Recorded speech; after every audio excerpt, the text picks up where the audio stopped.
नमस्कार विद्यार्थी मित्रांनो, तुमचं स्वागत आहे जय हिंद पाठशाला या यूट्यूब चॅनलमध्ये। आज आपण इतिहासावरील PYQ पाहत आहोत। चला तर मग सुरुवात करूया आजच्या व्हिडिओला। तत्पूर्वी जर तुम्ही आमच्या चॅनलवर नवीन असाल तर चॅनलला सबस्क्राइब करा, जास्तीत जास्त गरजू मित्रांपर्यंत शेअर करा आणि हो, व्हिडिओ आवडल्यास लाईक करायला मात्र विसरू नका। चला तर मग सुरुवात करूया। आजचा पहिला प्रश्न आहे, खालीलपैकी योग्य विधाने पर्यायाची निवड करा। योग्य विधानाच्या पर्यायाची निवड करा। आता आपल्याला 3 विधाने दिलेले आहेत। पहिलं विधान आहे, भारतात पहिली सुती कापडाची गिरणी मुंबई येथे सुरू झाली। बरोबर आहे। तर सुती कापडाची गिरणी मुंबई येथे सुरू झाली कितीमध्ये? 1854 मध्ये। आणि कोणी सुरू केली? कावसजी नानाभाई दावर यांनी सुरू केली। मग तिसरं विधान म्हणजे याच्यामधलं तिसरं विधान आहे, भारतातील पहिली सुती कापडाची गिरणी कावसजी नानाभाई यांनी सुरू केली। म्हणजे ए आणि सी तर डेफिनेट बरोबर आहे। बी आहे, भारतात पहिली तागाची गिरणी रिश्रा येथे सुरू झाली। हे पण बरोबर आहे, एकदम बरोबर आहे। आता सुती कापडाची गिरणी ही मुंबई येथे सुरू झाली, मग तिचं नाव काय? तर बॉम्बे स्पिनिंग आणि विविंग असं तिचं नाव होतं। म्हणजेच या प्रश्नाचं उत्तर आहे पर्याय क्रमांक 4 ABC। तिन्ही विधाने बरोबर आहेत। यानंतर प्रश्न क्रमांक 2, कोल्हापूर येथील 27व्या फलटणीतील हिंदी शिपायांनी खालीलपैकी कोणाच्या नेतृत्वाखाली 31 जुलै 1857 बंड केले? आता आपल्याला 1857च्या उठावाबद्दल हा प्रश्न आहे, पण आपल्याला स्पेसिफिक कोल्हापूर येथल्या 27व्या फलटणीबद्दल विचारलेलं आहे। तर अ आहे रामजी शिरसाट, हे एकदम बरोबर आहे, कारण यांनीच हे बंड तयार केलेलं होतं कोल्हापूरमधलं। त्यानंतर नानासाहेब पेशवे ब, पण हे कोल्हापूरच्या रिलेटेड नव्हते। त्यांनी 1857चं कानपूर येथील उठावाचं नेतृत्व केलं। रंगो बापूजी तर हे पण होते 1857च्या उठावामध्ये, पण हे साताऱ्याचे छत्रपती प्रतापसिंह होते, त्यांचे वकील होते आणि त्यांनी साताऱ्यामधलं नेतृत्व केलं। म्हणजे आणि चौथा आहे भीमा नाईक। भीमा नाईक हे भिल्ल नेते होते आणि यांनी 1857 पूर्वीच उठाव केलेले होते। म्हणजेच या प्रश्नाचं उत्तर आहे पर्याय क्रमांक 4 अ, फक्त रामजी शिरसाट यांनी कोल्हापूर येथून नेतृत्व केलेलं होतं। यानंतर पुढील प्रश्न। आता आपल्याला या प्रश्नामध्ये सतीबंदी बद्दल विचारलेलं आहे। काय आहे? तर सती प्रथेबद्दल शास्त्राच्या संमतीने केलेला खून असे कोणी म्हटलेले आहे? आता आपल्याला सतीबंदी कायदा म्हटलं की आठवतं 1829 मध्ये हा कायदा झाला आणि हा कायदा कोणी केला? तर लॉर्ड विल्यम बेंटिक यांनी केला। पण सतीबंदी प्रथेविषयी सह्या कोणी केलत्या? तर एक होते राजाराम मोहन राय आणि दुसरे होते नाना शंकर सेठ, ज्यांना आपण मुंबईचे अनाभिज्ञ सम्राट म्हणून ओळखतो। म्हणजेच हे वाक्य कुणाचं आहे? तर हे वाक्य आहे राजाराम मोहन राय। म्हणजेच या प्रश्नाचं उत्तर आहे पर्याय क्रमांक 3। यानंतर प्रश्न क्रमांक 4, पुढील जोड्या लावा। आता जोड्या लावा पाहायचं झालं तर प्रार्थना समाज आपल्याला सर्वांना माहिती आहे 1867 मध्ये स्थापन केलेला होता। त्यानंतर सत्यशोधक समाज तो 1873 मध्ये महात्मा फुले यांनी स्थापन केलेला होता।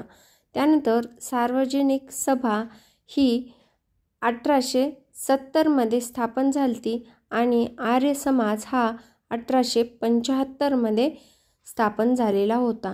हे काही महत्त्वाच्या सभा आणि समाज ते आपण तोंडपाठ ठेवले पाहिजे। म्हणजेच या प्रश्नाचं उत्तर येईल पर्याय क्रमांक 3 आणि ह्या जोड्या अशा ॲरोद्वारे दाखवलेल्या आहेत। यानंतरचा पुढचा प्रश्न आहे, 1909 मध्ये कामगार हितवर्धक सभा या संघटनेची स्थापना करून कामगारांना शिक्षण, कायदेशीर सल्ला देण्याचे काम खालीलपैकी कोणत्या व्यक्तीने केलेले आहे?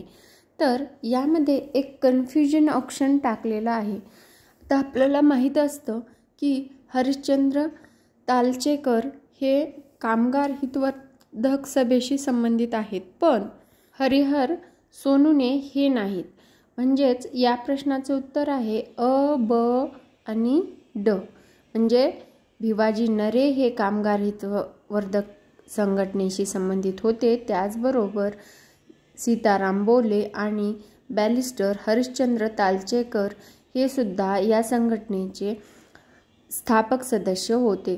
आणि ही संघटना कामगारांना शिक्षण आणि कायदेशीर सल्लाच नाही तर कामगारांच्या हक्कावर सुद्धा बोलत होती. म्हणजेच या प्रश्नाचं उत्तर आहे पर्याय क्रमांक 3. यानंतर प्रश्न क्रमांक 6, होम रूल म्हणजे. आता होम रूल म्हणजे स्वशासन प्राप्त करणे. म्हणजे ब तर बरोबर आहे. आपल्या देशाचा कारभार प्राप्त करून घेणे हे पण बरोबर आहे. त्यानंतर इंग्रजाच्या जोखडीतून मुक्त होणे हे पण बरोबर आहे. पण स्वशासनाचा प्रतिकार करणे आणि होम रूल याचा कुठलाही संबंध नाही. उलट ते एकमेकाचे प्रतिस्पर्धी आहेत. होम रूल म्हणजे स्वतःचं शासन स्वतः करणे, पण इथे दिले प्रतिकार करणे. म्हणजे ड नाही तर ड नाही हे आपल्याला स्पष्ट कळतंय, पण त्यात त्यांनी योग्य टाईम घालण्यासाठी तो पर्याय दिलेला आहे. म्हणजेच या प्रश्नाचं उत्तर आहे अ, ब, क. पर्याय क्रमांक 3. आता होम रूल म्हटलं की एप्रिल 2016ला लोकमान्य टिळकांनी होम रूल सुरू केलं. त्याचबरोबर ॲनी बेझंट यांनी सुद्धा होम रूल सुरू केलेलं होतं. पण सप्टेंबर महिन्यामध्ये ॲनी बेझंट यांनी होम रूल सुरू केलं होतं आणि ॲनी बेझंटनी होम रूलचा प्रसार करण्यासाठी न्यू इंडिया हाऊस हे एक वृत्तपत्रसुद्धा काढलेलं होतं. म्हणजेच या प्रश्नाचं उत्तर आहे पर्याय क्रमांक 3. ॲनालिसिस करत असताना बाकीचेही पर्याय आणि त्या संदर्भाची माहिती साठवण करायची असते. यानंतर पुढील प्रश्न आहे 26 जुलै 1876 रोजी सुरेंद्रनाथ बॅनर्जी यांची स्थापन केलेली इंडियन असोसिएशनचे पहिले सचिव कोण होते? तर ही 26 जुलै 1876 रोजी कलकत्ता येथे स्थापन झाली होती आणि याच कार्यामध्ये असल्यामुळे सुरेंद्रनाथ बॅनर्जी काँग्रेसच्या पहिल्या अधिवेशनामध्ये सामील नव्हते. काही वेळेस आपल्याला काँग्रेसच्या पहिल्या अधिवेशनामध्ये उमेशचंद्र बॅनर्जीच्या ऐवजी सुरेशचंद्र बॅनर्जी असं नाव देतात. त्यामुळं हे नाव लक्षात ठेवायचं. सुरेंद्रनाथ बॅनर्जी हे कलकत्ता येथे तेव्हा इंडियन असोसिएशनची प्रसार आणि प्रचार करत होते. त्यामुळं ते पहिल्या अधिवेशनाला काँग्रेसच्या नव्हते. त्याचबरोबर ह्या अधिवेशनाचे पहिले अध्यक्ष हे इंडियन असोसिएशनचे पहिले अध्यक्ष हे सुरेंद्रनाथ बॅनर्जी होते. पण याचे सचिव मात्र आनंद मोहन बोस होते. म्हणजेच या प्रश्नाचं उत्तर आहे पर्याय क्रमांक 3. आनंद मोहन बोस हे सचिव आणि अध्यक्ष म्हटलं तर सुरेंद्रनाथ बॅनर्जी. यानंतर पुढील प्रश्न आहे खालीलपैकी नागपूरच्या कोणत्या राजाने आपल्या मृत्यूनंतरच्या वारसाची काहीच व्यवस्था न केल्याने कंपनीने सरकारचे राज्य खालसा केले? आता आपल्याला एक गोष्ट लक्षात ठेवली पाहिजे इथे की खालसा तत्व कुणाचं आहे तर ते डलहौसीचं आहे. पण सुरुवातीला एकदा खालसा तत्व केलेलं होतं ते आहे ऑकलंडनी. म्हणजे ह्या दोन गोष्टी लक्षात ठेवायच्या. 1854 नंतर जे काही 1853-54च्या नंतरचा कालावधी आहे तो डलहौसीचा आहे. पण त्याच्या बिफोर एक संस्थान खालसा केलेलं होतं जे की ऑकलंडने केलं होतं. ते कुठलं संस्थान आहे ते मला तुम्ही कमेंट बॉक्समध्ये सांगू शकता. आणि या प्रश्नाचं उत्तर आहे पर्याय क्रमांक 2.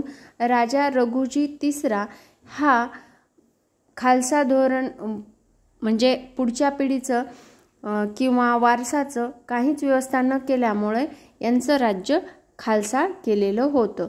ते 1854मध्ये केलेलं होतं. म्हणजेच या प्रश्नाचं उत्तर आहे पर्याय क्रमांक 2. यानंतरचा प्रश्न आहे झाशीची राणी म्हणजे सर्व बंडखोरांमधील एकमेव पुरुष होती. हे विधान खालीलपैकी कोणाचे केले? खालीलपैकी कोणाचे होते किंवा कोणी केले? तर पहिले आपल्याला झाशीच्या राणीच्या विरुद्ध किंवा ग्वाल्हेर या ठिकाणी कोण होतं विरोधक? तर ते होते ह्युरोज. आणि ह्युरोज यांच्याशी युद्ध करताना झाशीच्या राणीने जे काही कौशल्य दाखवलं, या कौशल्याला भिवून किंवा या कौशल्यामध्ये त्याला पारंगतपणा दिसला, यामुळे त्यांनी हे वाक्य म्हटलेलं होतं. म्हणजेच या प्रश्नाचं उत्तर आहे पर्याय क्रमांक 3 ह्युरोज. कॅम्पाबेल, कॉलिन कॅम्पाबेल हे कुठं होते ते तुम्ही मला आता कमेंट बॉक्समध्ये सांगा.